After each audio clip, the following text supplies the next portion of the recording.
Working across teams is tough, but Asana helps you handle it.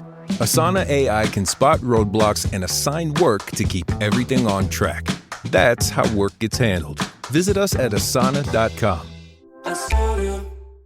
If you work in university maintenance, Granger considers you an MVP because your playbook ensures your arena is always ready for tip-off. And Granger is your trusted partner, offering the products you need all in one place, from HVAC and plumbing supplies to lighting and more.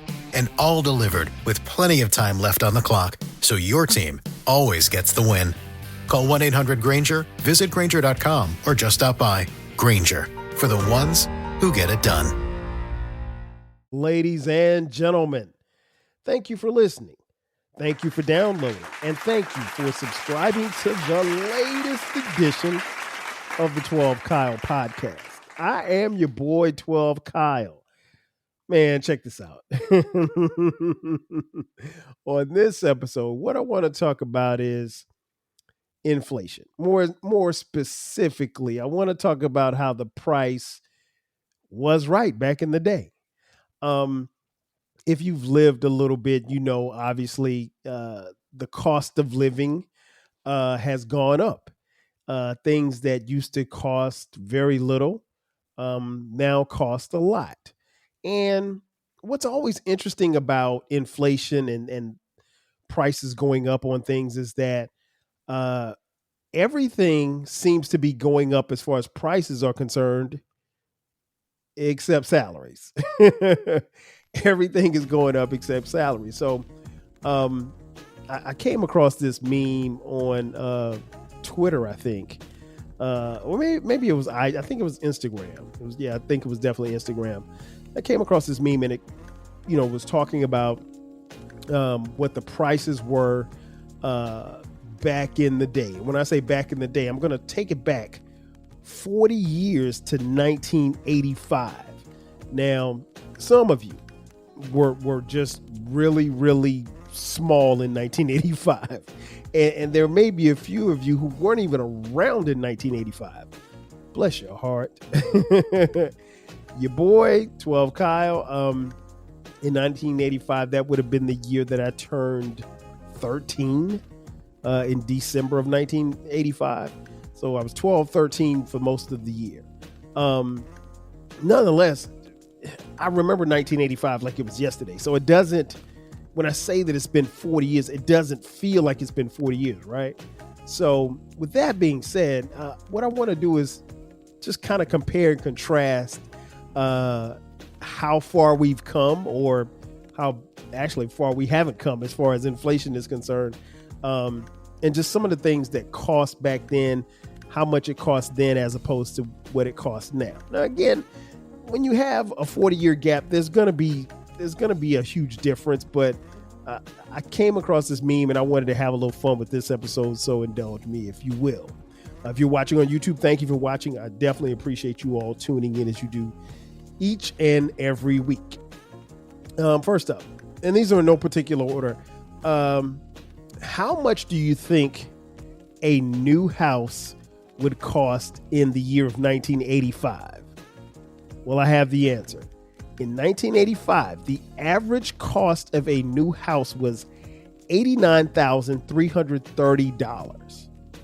Not a lot of money, relatively speaking, but if you were alive in 1985 and you were coming off the heels of Reaganomics, that was a lot of money. Everybody couldn't afford a crib. And I think, we had a house in 1985. Maybe I should ask my mom how much our house cost. It wasn't $89,000. I can tell you that right now. not in my hometown of Florence, South Carolina. But the average cost of a new house was $89,330.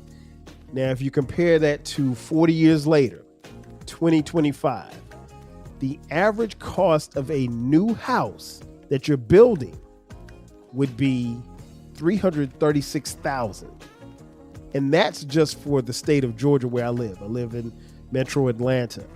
I didn't do the national search, but I mean, I'm pretty sure if I did the national search, it's probably about the same. So suffice to say, it's not it's quite expensive to build a house from the ground up. Now, full disclosure, I have a house. If you're watching on YouTube, I'm in my house. We did not build this house from the ground up. There's a difference in pricing when you have a custom built house as opposed to a house that's, built like the other houses in your area or subdivision, what have you. But that's if you're building from the ground up. So what I want to do is flip it to the median price of an existing home, meaning if you had a house that was already built and that someone was going to purchase in 1985, that house would cost $75,500. That's the median price of a house that was already built, not one that you built yourself. Conversely, in 2025, the median price for an existing home is $414,000. It's not cheap. And again, that's the median. So now you have houses that can cost significantly less, and then you have houses for some of my friends, like King Germ from Podden Saved Our Marriage. The man lives in a mansion, right? So I don't even know how much he paid for his house. I mean, houses, I should say, because he's got quite a few. But that's another story for another day. Now, I mentioned earlier, if we're talking about houses and we're talking about spending, then how you want to know how much people made back then. Back in 1985, the average salary for the average American citizen was $22,100, which was a little bit more than what I make right now. $22,100. In 2025, the average salary across the board is $39,982. As you can see, salaries have increased, but when you think about the cost of living, I mean, that's still not enough. And I'll be honest, and I say this all the time, there are certain jobs, there are certain professions that, really should be making a whole lot more money, that like teachers, for instance. I don't think the teacher should make any less than $115,000 a year. And I'm being honest when I say that, because it takes a lot to teach children. Most of you cannot and will not teach any children, including your own. So teachers are vastly underpaid. And could there be teachers out there that make $115,000 a year? I don't know. I never looked it up, but either way, they're still underpaid. We pay top dollar to see our favorite athletes run up and down the field or swing a bat or bounce a basketball. But I think, we should neutralize some of that money that we pay and pay our educators. But maybe that's another episode. Now let's go to rent. As my man said a couple of years ago, the rent's too damn high. The average rent in 1985 was $375. Wow. $375 for rent. Which is amazing, because if you follow the podcast, you know that I got my first apartment here in Metro Atlanta on my own. Well, actually, it was my second apartment that I got, because my first apartment I got with my boy Jay Fresh. Shout out to Jay Fresh. Jay Fresh and I got a townhouse in Marietta, but I moved to Decatur, where it's greater, and got me a apartment, 1-bedroom apartment on Candler Road, across from the South DeKalb Mall. So if you're familiar with Atlanta or Metro Atlanta, or if you're familiar with Decatur, you know that's the hood. Not the rap hood, but the hood. And I talked about it on an episode, but my rent, that was 1998. My rent then was $425. And I loved every minute of it. I've never paid any rent that low ever, and it was a lot of fun. I mean, man, it was a lot of fun, but it was in the hood, and I didn't really see it as the hood, but after I left, I was like, oh, you know what? You were in the hood. I had to kind of tell myself that. But yeah, that's the difference. I mean, $375 in 1985. And then, like I said, in 1998, I paid $425 for rent. Rent in 2025, the average rent across the board is $1,625. $1,625 for rent. The rent is too damn high. And speaking as someone who has rented a place here recently, my rent was higher than that. So no, it's a lot, man. It's a lot. Shout out to people who, are renting. I will say this: rent until you get to the point where you can afford to purchase a home.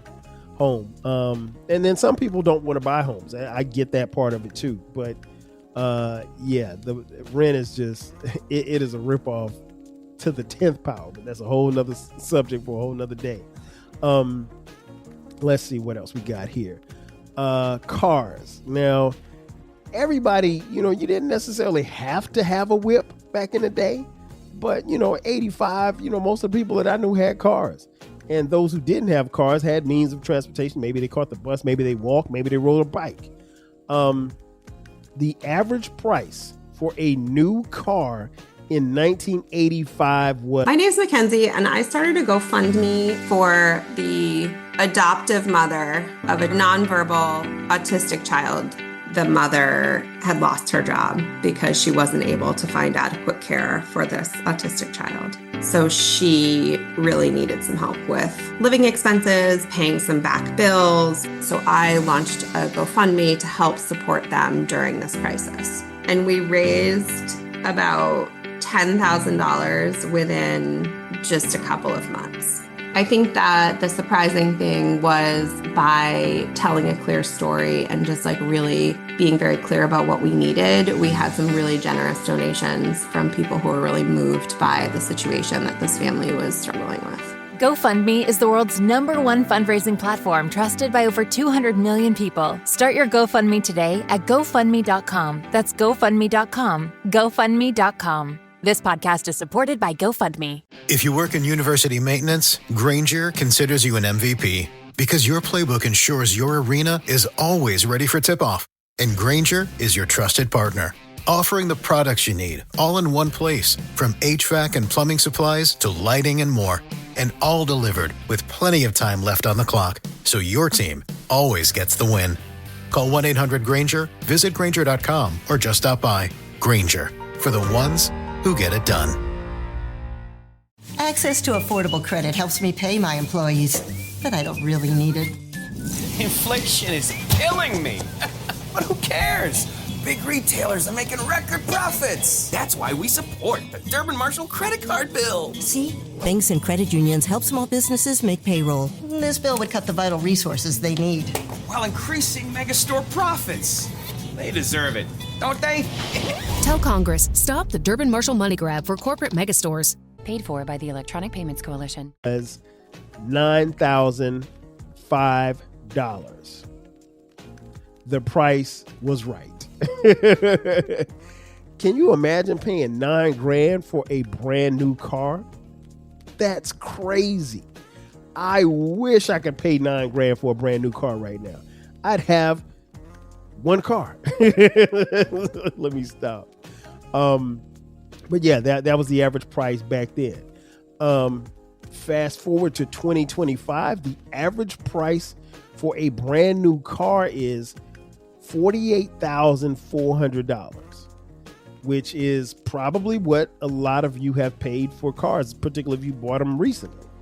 Car prices are through the roof. I mean, and just depending on where you live, unless you live in a big metropolitan city, you're probably going to need transportation to get around. You're probably going to need a car. I know that we have car services like Uber and Lyft and things of that nature. I know that we have that, but yeah, you're going to need a car in 2025. It doesn't matter if it's your car or someone else's car. You're going to need a car to get around. But yeah, that's crazy. That is a crazy jump from 40 years. What about gas? The price of a gallon of gas in 1985 was $1.09. In 2025, it's $2.90 for regular.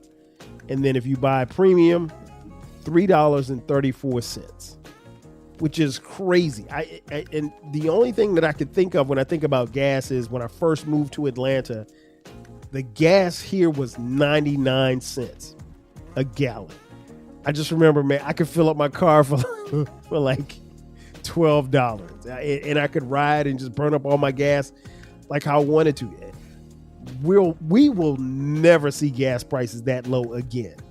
Unfortunately, I think the lowest that I remember the gas being was sometime during the Obama administration. Gas had gotten down to like $1.48.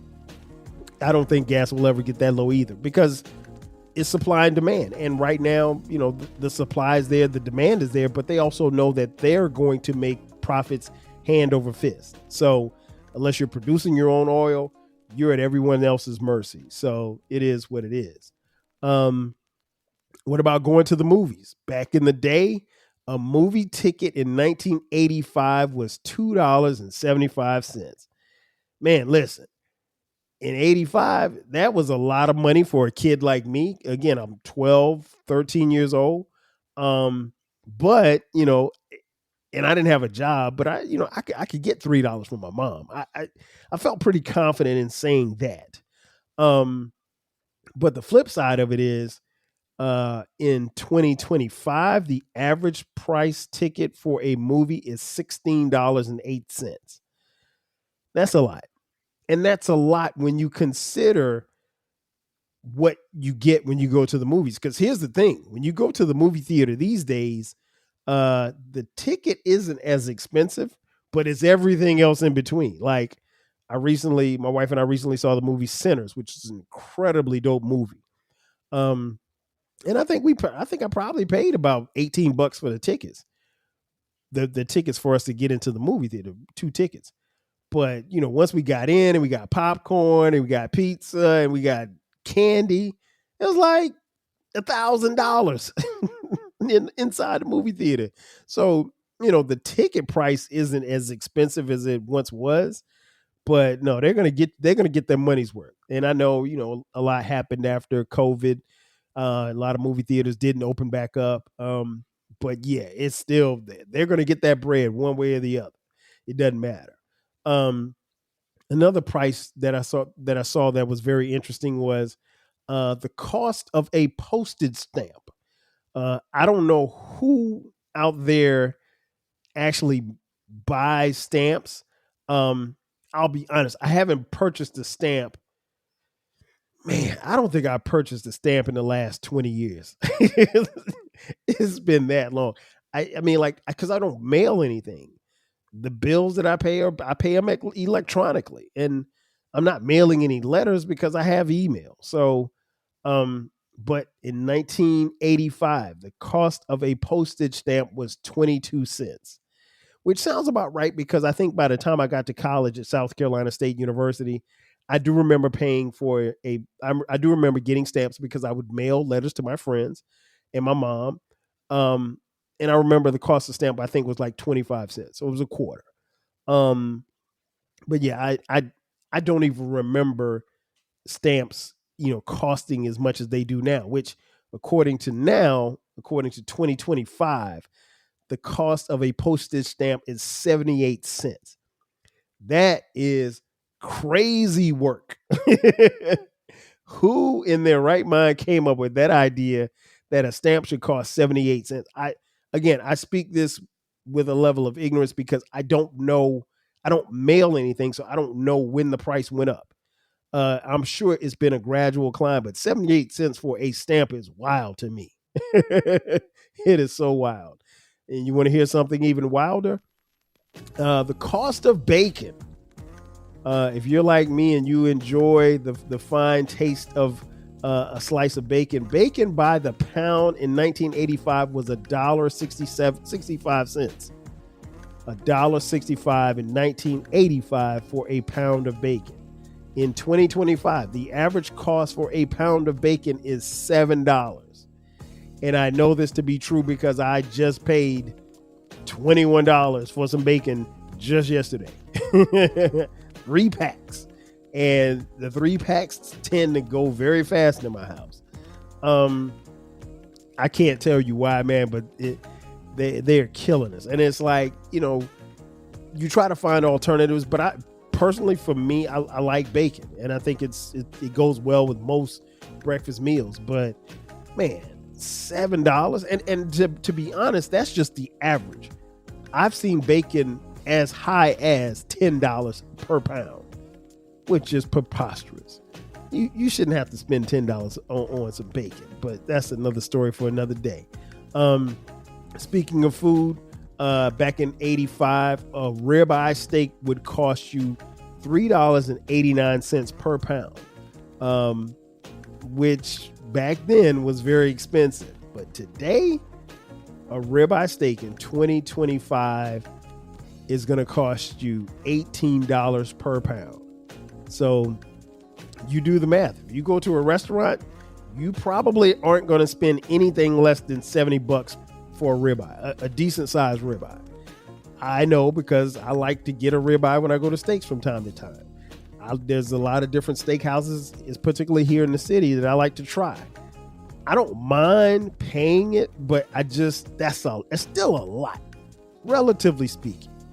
But I don't do it like it's not like I go to steakhouses every week, So it comes in different times or whatever, but it's like, no, I'm not. That's a lot. It really is.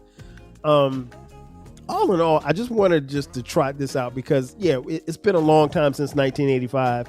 We've been through a lot financially, but like I said, the thing that gets frustrating is like everything is going up except salaries, and so people have to decide on what they will do and what they won't do. And then they have to figure out financially where they should or shouldn't cut corners. It's really up to the individual, but as you get older, and then if you're like me and you have a family, you have to make these decisions, and you have to make them, very cautiously and carefully because money is tight. It doesn't matter how much you make. You're still constantly spending. So make sure that you spend your money wisely. That's the only advice I can give anybody is spend your money wisely. I would never tell people how to spend their money. But the price was right back in 85. Somehow, some way, I wish we could create a time machine and just go back, at least for a couple of days, so we can save a couple of dollars. Ladies and gentlemen, that's going to do it for me. Thanks again for checking out this edition of the 12 Kyle podcast. Be sure to subscribe to the podcast. We drop new episodes every Thursday and every Sunday at midnight. If you're a music fan, be sure to check out our new baby. It's called the Rap Soul Podcast.